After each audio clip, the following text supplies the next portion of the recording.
Top quality और consistent performance के लिए सिर्फ सिल्वर पंप नाम याद रखना। લાર્જ કેપ્સ આપણે મે મહિનામાં જોયું ઠંડા પડતા જોવા મળ્યા છે, પણ ઉર્જાનો સંચાર જે છે તે મિડ કેપ અને સ્મોલ કેપમાં થયો. મે મહિનાની પેટર્ન સ્વાભાવિક છે, જૂનમાં ફોલો થાય એવું જરૂરી નથી, પણ હા એક અંદાજો આપણે એવો લગાવી શકીએ કે મિડ કેપ સ્મોલ કેપમાં આટલો સરસ બસ બન્યો છે, લોકોને વધારે ફોકસ ત્યાં છે.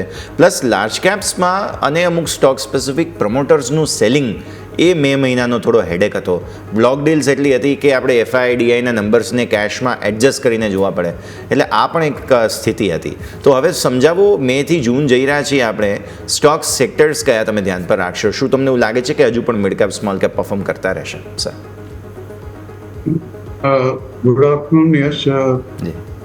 બિલકુલ સાચી વાત છે. Mid cap small cap definitely outperform. Even આજે પણ તમે જુઓ કે મિડ કેપ અને સ્મોલ કેપની અંદર ખરેખર સારી તેજી છે. નિફ્ટી લગભગ 81-82 પોઈન્ટ જેટલો વધ્યો છે. સેન્સેક્સમાં 321 પોઈન્ટનો વધારો છે. નિફ્ટી બેંક લગભગ 130 પોઈન્ટની આસપાસ છે.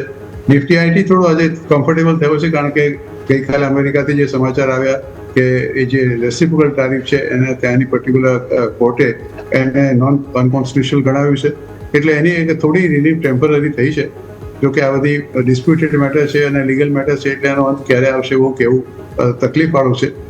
સિવાય કે ત્યાંની કોંગ્રેસ એટલે કે ત્યાંની પાર્લામેન્ટમાં કદાચ ટ્રમ્પ સાહેબ એને લઈ જાય અને કદાચ બહુમતીથી એને પસાર કરવાની કોશિશ કરે તો એ અલગ વસ્તુ છે, પણ અત્યારે હાલ પૂરતું તો એ સ્થગિત થયું ચોક્કસ કહી શકાય.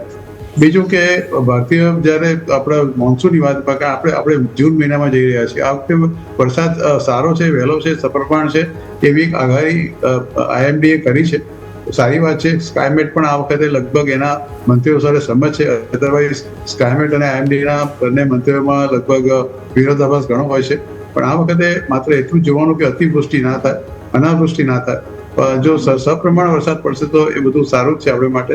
તો ગઈકાલે IIPના આંકડા આવ્યા, તમે જુઓ તો એ લગભગ એપ્રિલ મહિનાના એ કમ્ફર્ટેબલ નથી. 2.7%ની આસપાસ છે compare to 5.1% of the previous month. પણ જે અર્થશાસ્ત્રીઓ એને બહુ ખાસ ચિંતાનો વિષય ગણતા નથી. વિદેશી રોકાણકારોનું જે નેટ સેલિંગ ડેફિનેટ છે ફ્યુચર્સની અંદર, લોંગ પોઝિશન કરતાં શોર્ટ પોઝિશન લોકોની લગભગ બહુ જ વધી ગઈ છે. કેશ માર્કેટમાં ભલે થોડી ઘણી એ લોકોએ ખરીદારી કરી હોય, પણ હજી એ લોકો શોર્ટ પોઝિશનની અંદર જ ઊભા છે, એટલે એક ચિંતાનું કારણ એ છે. બીજું કે રોલઓવરના આજે એપ્રોક્સિમેટ જે આંકડા જોવા મળ્યા, જે નિફ્ટી અને બેંક નિફ્ટીનું રોલઓવર થયું છે, એ ગયા મહિનાની કમ્પેરિઝનમાં કમ્પેરેટિવલી એટલું કંઈ ખરાબ નથી. એટલે મોટાભાગના જે લોંગ કરવાવાળા લોકો છે એને હજી આશાવાદ છે કે આવતા મહિને બધી પરિસ્થિતિ સુધરી જશે. એટલે લેટેસ્ટ હોપ કે બધું બરાબર થાય. પરિણામ હવે બિલકુલ આવવાના, મારી દ્રષ્ટિએ લગભગ 90-95% જે Q4ના પરિણામ હતા એ આવી ચૂક્યા છે.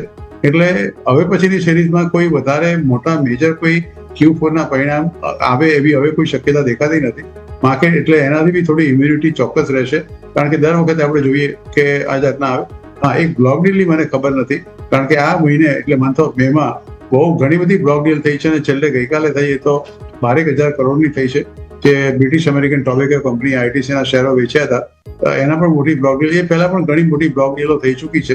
એટલે એનો પણ એક તમે અત્યારે જ બિલકુલ ઉલ્લેખ કર્યો કે વિદેશી રોકાણકારોએ થોડી ઘણી ખરીદી કરી હોય તો બ્લોક ડીલમાં કરી હશે. પણ ઓલ સેડ એન્ડ ડન મારું એવું માનવું છે કે જે મંગળવાર અને ગુરુવારે બજારમાં અફડાતફડી થાય છે, માત્ર એક જ કારણ છે કે જે લોકો વિદેશી રોકાણકારોએ પોતાની શોર્ટ પોઝિશન બનાવીને ઊભા છે એ લોકોને સ્ક્વેર અપ પોઝિશન ના કરવી પડે, એટલે યનકરીના પ્રકારે માર્કેટની નીચે તરફ લાવવાની જ કોશિશ કરે છે. આપણે લાર્જ કેપની વાત કરી, એટલે જો લાર્જ કેપની અંદર જ એમને નીચે સેન્સેક્સ નિફ્ટી લાવવાના હોય છે, એટલે જેટલા લાર્જ કેપ હોય they are definitely underperform, because at every expiry they are trying to bring it down, pull it down, કે જેથી એ લોકોના ઇન્ડેક્સમાં જે કંઈ થોડી ઘણી રાહત મળી કે શોર્ટ કવરિંગ કરવામાં એ લોકો એ થાય. પણ હવે પછીની આવતીકાલની જે શરૂઆત થશે મને એવું લાગે છે, subject to of course other conditions in the geopolitical, કારણ કે રશિયા યુક્રેન વચ્ચે કોઈ સંધિ થઈ નથી, અમેરિકા ઇઝરાયલ અને ગાઝા વચ્ચે બોમ્બાર્ડિંગ ચાલુ જ છે, એ બી છે. અને આપણે ત્યાં બી અત્યારે ઓપરેશન સિંદૂર હજી બંધ નથી થયો, માત્ર એક વિરામ લીધો છે ટેમ્પરરી, એટલે યુદ્ધ વિરામ નથી, ખાલી એક પોઝ લીધો છે.